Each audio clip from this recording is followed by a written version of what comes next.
चाहे नहीं अनाधान छठी माई दे दिह तू गोदी में ललना। बिहारी केवल करते थे छठ पूजा, सारे हिंदुस्तान के करा पिया परदेसिया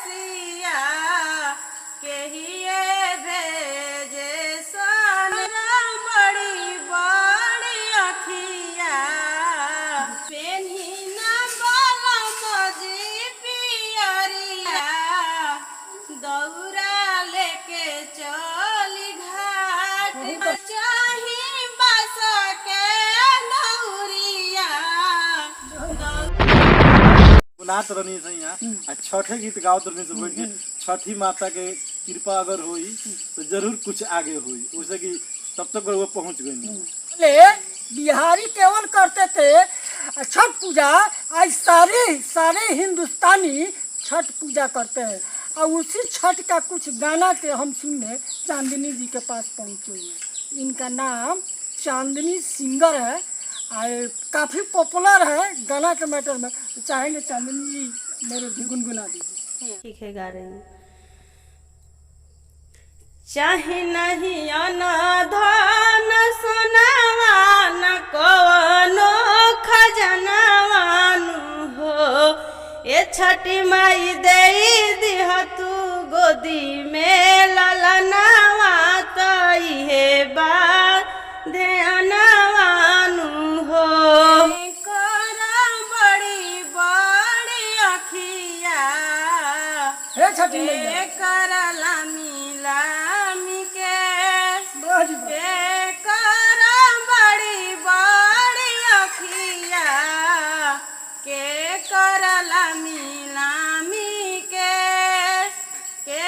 करा पिया परदेसिया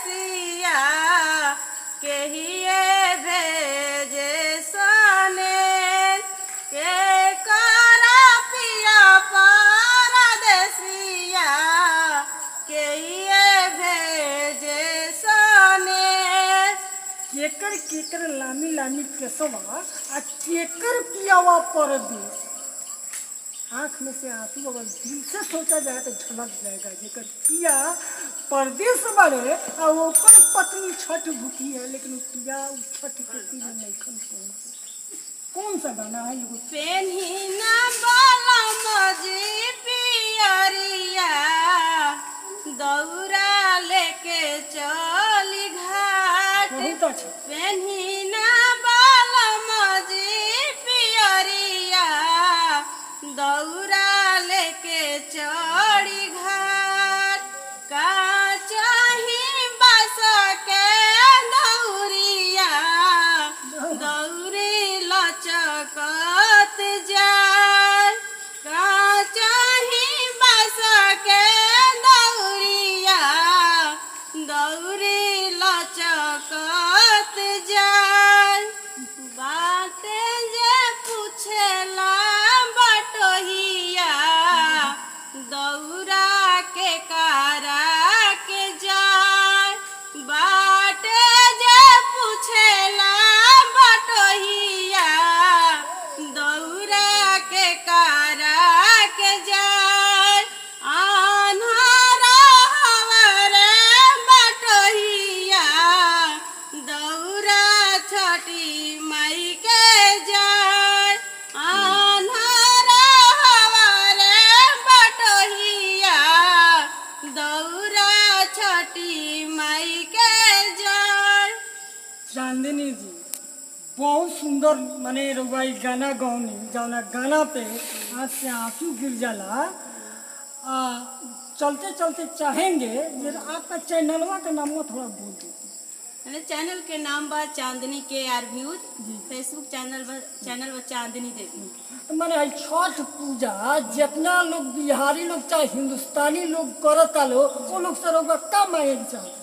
हम लोग से भी मांगे के चाहता नहीं कि अपन प्यार दुराजी लोगन की हम भी आगे बढ़ी या हम भी कुछ करी। देखी लगी छठ पूजा के गीत बड़ा सुंदर यहाँ का गौनी।